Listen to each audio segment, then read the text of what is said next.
Hi, this is Darren with Into the Wormhole reviewing Spirit Bound by Richelle Mead.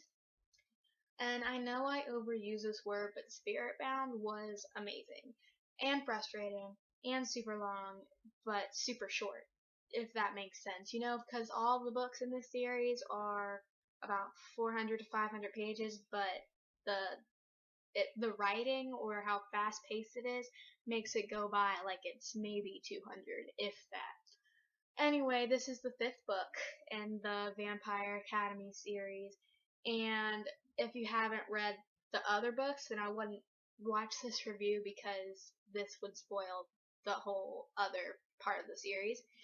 But the whole series is so good. I highly recommend it. It's the first two books are kind of slow, but not as easy to get into, but once you get past that part, they're so good and so easy to get into, and you just want to read it and keep reading. And it's lucky because all of the books are published, so you don't have to wait for any of them, so get to reading those. That's the end of the non-spoily part. If you haven't read it, go read it and then come back because it's going to be so good, and I'm about to discuss it, and it's spoiling.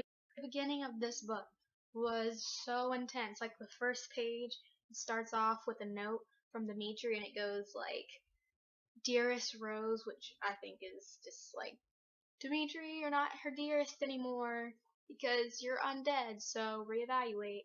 And then he goes on to say, "I wish you well in your trials. Not that you need any luck. If they actually make you take them, it's a waste of everyone's time.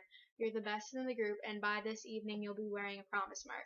Of course, that'll make it all the more challenge when we meet, which I will enjoy." And then it goes like, more and more, "I'll enjoy fighting you, I'm gonna kill you, blah blah blah." And it goes on, "I'll find you, there's no place in this world you can hide from me, I'm watching, love, Dimitri." Does anyone else think that Dimitri has so much swag, even as a Strigoi? I mean, I know you're supposed to hate him, and I do, but man, who else would have that much guts to write sign love Dimitri and put "Dearest Rose" at the beginning, even though they're talking about how they're gonna kill you and there's no way you're gonna hide and all of that. So I don't know. I think that's pretty daring of him, even though he's pretty badass anyway. Okay, and then it starts off after this. She goes through her trials, and it's really hardcore, like intense, because this decides her whole future. If she doesn't pass, which we all know she will, she won't become a guardian anytime soon. And then so she even has a different like trial than all the other novices, I think they're called, because the other guardians think that she needs a challenge. So they make her go through this harder version that they don't even know if there's a way to solve or get through it, because they know that she's hardcore and that she's gonna beat everyone else. So she passes it with flying colors, and then you find out at the end that Adrian and Abe were like talking, and Abe threatens him, and I'm just like, that's so cute. It's like a father-daughter violence moment, because she walks up to him and is like, "Yo, I don't need anyone else to threaten my boyfriend. I can do that myself, old man." And I'm just like, she can, because she's so cool. And so she passes her trials, and so she's gonna have to go to the Guardian Court to get her assignment, and that's gonna start the next part, which is about breaking Victor out of prison, which we all know is insane.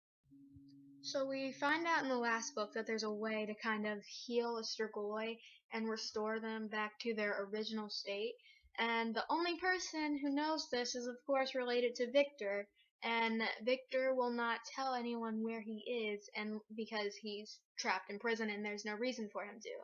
So what's Rose's solution? To go break into a maximum security vampire prison. How is that gonna work?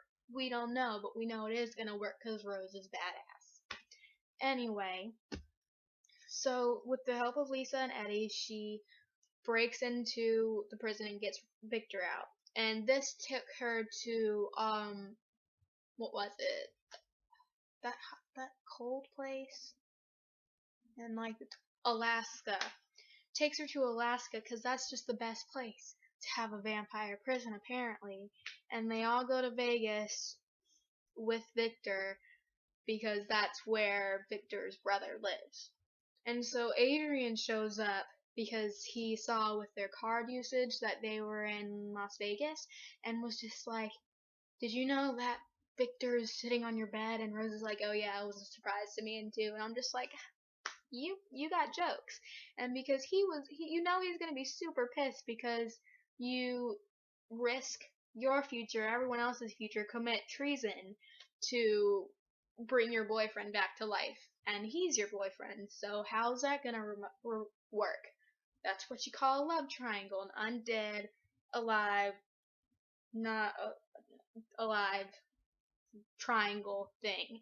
And so, after Adrian is mad again, they go to dinner with Robert, and apparently you can return a Strigoi back to its original form, but you have to use a stake infused with spirit, stab him through the heart, and only a spirit user can do that. Spirit users are Moroi. Moroi can't fight. There's a problem with that. And so Lissa's all like gung-ho, and she wants to go and learn how to fight with a stake, and I'm just like, you will not be able to stab a Strigoi. They are too strong. You will get yourself killed because you won't even, like, pierce the skin. Okay? And then after Rose is just all like, no, you're not doing that. There's no way. And so there's an argument about that with her and Lissa, and they're just like, this will continue later, and they're like talking in your head with, the bond thing. Okay, and then Dimitri just has to show up after the dinner and everything, and Victor and Robert get away, so Victor's not in the rest of the book. And Rose, there's that moment whenever Rose and Dimitri meet, she's just like, no. And I'm just like, yes, it's happening right now. And so they fight as always, and Eddie's fighting, and he has like a direct target, like he's about to hit him in the heart with his stake, and he's about to kill him, and it's like a sure thing. And then of course Rose ruins it, stabs him in the head, which I can understand. I like Dimitri, I want him to survive. And Eddie's all mad. It's like, this is why you wanted us to break Victor out of prison, to save your love life. And I'm just like, yeah, man, that's why. And he's all mad because he's risking his future, and there's like a whole group of human security guards who are dead because Rose let Dimitri get away. And then there's the fact that Victor's away, so nothing good came out of that situation. Okay, next part of the book is when, Dimitri kidnaps Lissa and Christian while they are visiting, Lehigh, that college Lissa wants to go to. And so he's using them as bait to get Rose to come so that he can kill her. And so, Lissa has that whole plan to stab him with a stake, even though she has no upper body strength at all. And so when Rose shows up after this whole like emotional kind of scene where like Dimitri is talking to Lissa but talking to Rose, he knows that she's watching through the bond, so he has to talk to her, and it's just like, man, you did not need to do that. She's watching, but you don't need to like goad her or like tease her. Anyway, she shows up, and there's that whole epic battle like there always is when Strigoi and vampires are in the same place. And so Lissa gets out of her bonds because Christian sets them on fire, like he did, and I think it was the second book when they were trapped before with the other Strigoi who were working with the humans. And so she sets her ropes on fire, and she gets up and pushes Rose out of the way when she is fighting with Dimitri, and that's just like, what are you doing? You can't be, I don't know. And then she pushes her out the way, and Christian sets a fire around her and Dimitri so Rose can't get in, and then he sets Dimitri on fire, like kind of so it's not killing him, and Lissa's also on fire, so that probably hurts a ton. And it takes Lissa like 4 or 5 times to stab Dimitri with the stake, and she's like pushing it in, and she has to keep putting all her weight on it, and it's still not going through. And Dimitri's not doing anything because the fire is burning him, and then you find out later that he's has no burn marks, but Lissa has a ton.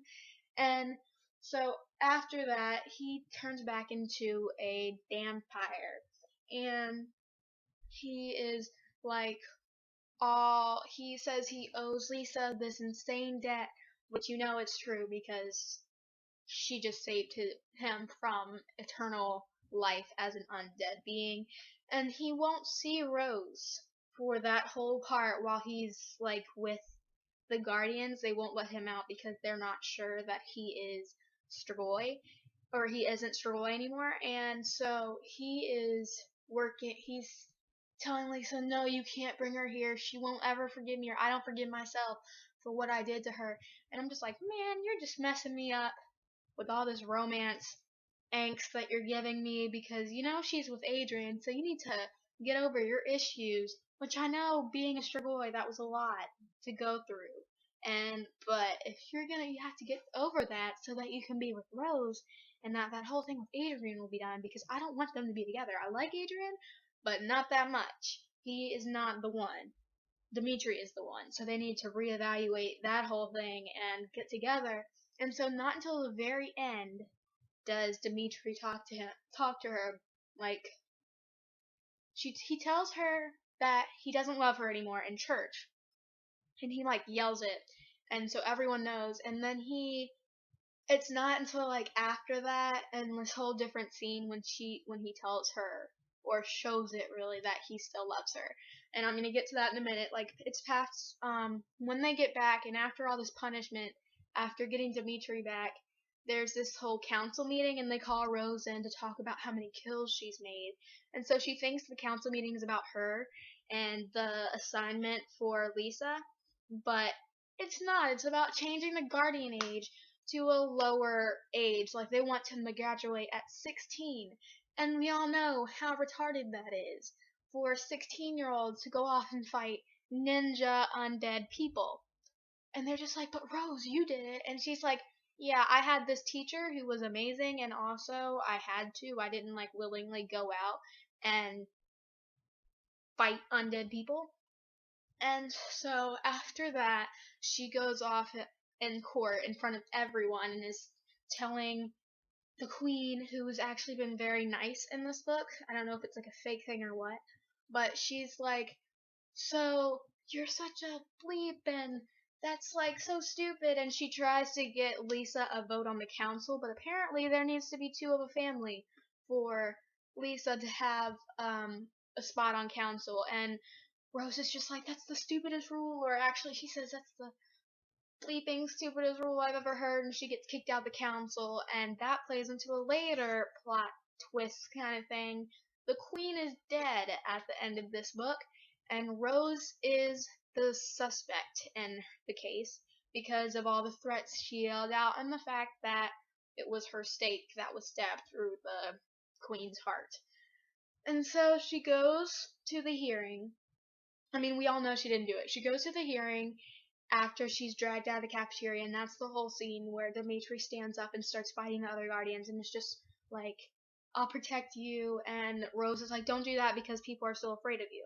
And so that whole scene goes by, and that's very emotional, and you see how Dimitri was lying about how he didn't love her.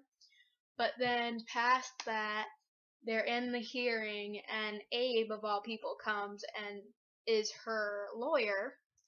And so she goes, and everyone's like, this is your stake. It has your fingerprints on it, and no one else's. And she has to go and find out, like, that they're going to have a hearing. And then, so during the hearing, when they're finally deciding if she's going to have a trial or not, she gets a note that says, it's from the queen, right? And the queen's just all like, oh, it turns out there's another illegitimate heir, or another illegitimate Dragomir child, and you have to find them so Lissa can become the next council member or even the next queen. And I'm just like, yo, plot twist too much for my brain to handle. And then I'm thinking about who could this illegitimate heir be, because it could be someone that we already know, like, so there will be even more of a plot twist.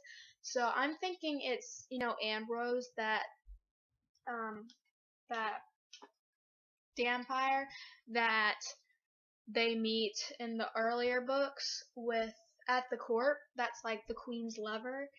And I'm thinking that he's the one. I think that Lisa's dad had an affair with a vampire, and that he was paying all that money to his mom.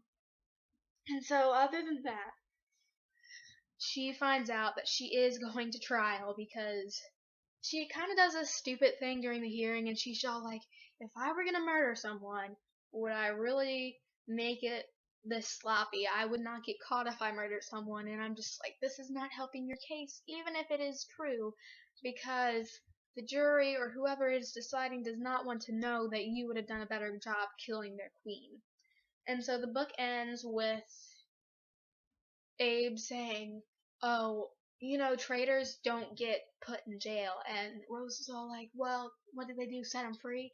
And Abe's just like, no, they kill them. And I'm just like, oh, that sucks. And Rose is like, snap. And I hate how, I love it, but I hate how at the end of the book, it just stops. Like, I think there's going to be another page, and then there's not. And I'm just like, crap, I want more.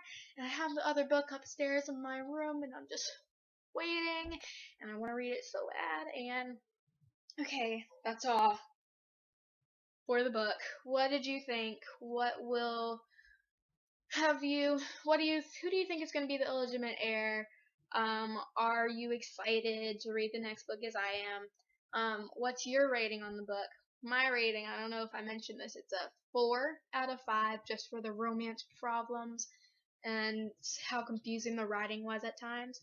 But other than that, perfect score for Spiritbound, and I can't wait for the next book, so I'm out till next time after I read another book. Make sure to hit me up in the comments below, or email me, or whatever. Tweet me, Facebook. All of those are in the description below, and make sure to read my other book reviews at intothewormshole.blogspot.com. Till next time, bye.